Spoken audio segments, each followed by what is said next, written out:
तो हमारे यहाँ मक्का है मेज, उसकी जर्मिनेशन की एक तरीका मेथड है जिसको किसान ऐसी कंडीशन में यूज कर सकता है जब आपकी खेत में नमी नहीं है और आपके यहाँ पानी की ज्यादा प्रॉब्लम्स है, तो आप इसको पहले अपने घर में ही या फिर कहीं फार्म हाउस में जर्मिनेट कर सकते हो। ठीक है, तो इस तरीके से आप देख सकते हैं मनोज, जर्मिनेशन हम करते हैं।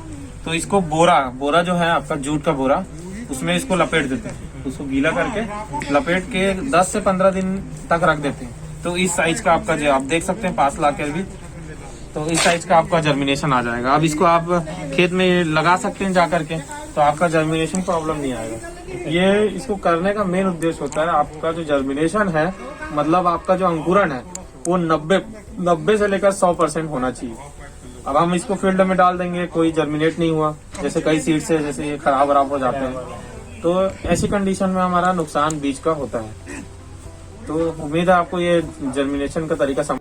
लेमन ग्रास की खेती जो कर रहे हैं उसका विजिट करने आए हुए हैं। तो अभी जो स्टेज है वो आपका 40 से 45 सेंटीमीटर का पौधा हो चुका है और इस स्टेज में ये जो है एक बार इसकी कटाई हो चुकी है। कटाई होने के बाद ये दोबारा फसल जो है ग्रोथ किया है और इसको हम 3 बार फसल को काट सकते हैं। लेमन ग्रास का प्लांट हमारा उधर लगा हुआ है जहाँ पर हम ऑयल एक्सट्रैक्शन करते हैं और उस ऑयल लेमन ग्रास के जो ऑयल है वो बहुत ही एसेंशियल ऑयल है, तो इसकी जो वैल्यू है मार्केट में बहुत अच्छी है।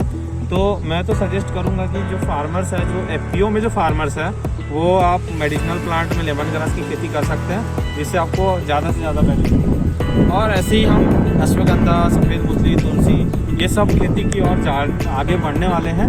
तो जैसे उनकी फसल लगेगी और उनका खेती आपको 50 एकड़ में होगा, तब उसका भी वीडियो आपको बना करके मिलेगा। मज़ा आया होगा।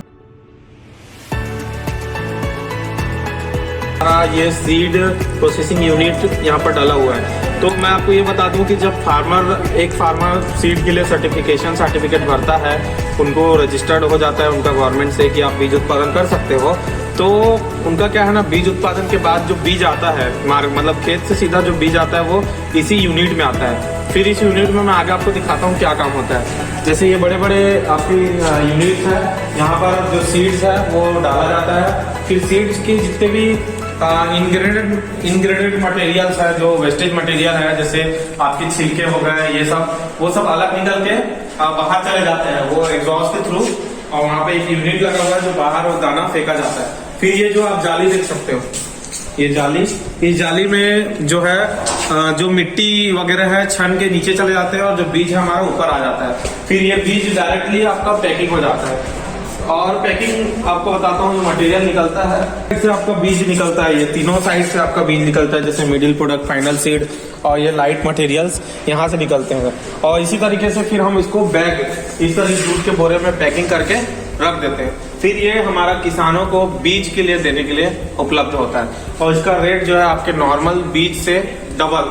मार्केट में जो किसान नॉर्मल बीज बेचता है धान का या कोई भी वैरायटी का, तो उसका रेट बहुत ही कम रहता है, लेकिन हम जब बीज को बेचते हैं लगाने के लिए तो उसका रेट जो है हाई रहता है। इसकी क्वालिटी ये होती है कि ये प्योर होता है 100%, इसका जर्मिनेशन परसेंटेज अच्छा होता है। तीसरी चीज, इसमें कोई फंगस, कीड़े वगैरह के अंडे वगैरह नहीं होते हैं, तो ये कम्प्लीटली जो है आपका कंटामिनेशन नहीं होता इस सीड में। तो ये बेस्ट क्वालिटी का सीड होता है, इसीलिए इसको आप मार्केट में अधिक मूल्य देकर। एजोला एक खाद है, ये जो है ना एक खाद का रूप है, ग्रीन खाद, जो एकदम लिविंग होता है, मतलब जीवित होता है। जैसे आप देख सकते हैं ये हरे हरे जो है ये एजोला है, इसमें इसका जो जड़ है वो पानी के अंदर फैला हुआ है और इसको ये दिन ब दिन डबल मात्रा में करते जाता है। तो ये खाद जैसे हम मिट्टी में डालते हैं हमारे खेत में, तो ये खेत में जा करके इसी तरीके से डबल मतलब अपने आप को मल्टीप्लिकेशन करता है, ठीक है, बढ़ाता है। तो इससे क्या होता है, इसमें न्यूट्रिएंट की क्षमता होती है। जैसे हमारा एनपीके मोस्ट इम्पॉर्टेंट न्यूट्रिएंट है, मेजर न्यूट्रिएंट है, तो ये पोषक तत्व जो है ग्रीन एजोला जो है हमारा, वो सीधा खेत में देता है, मतलब नाइट्रोजन को फिक्स करने का काम करता है। तो जो भी बीएससी एग्रीकल्चर वाले हमारे दोस्त इस वीडियो को देख रहे हैं उनको तो ज़्यादा आसानी से समझ में आ जाएगा, लेकिन किसान जो है उनको इन सब जो खाद है इनके बारे में अवेयर करना बहुत ज़्यादा ज़रूरी है, ताकि वो अपने घर में इसी तरीके से साइंटिफिक तरीके से खाद बनाए और अपने खेत में यूज़ करें।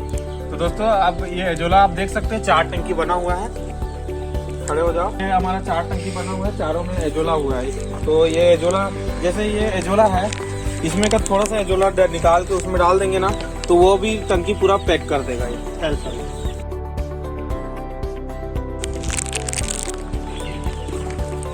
ओरिजिनल वर्मी कंपोस्ट, ये आप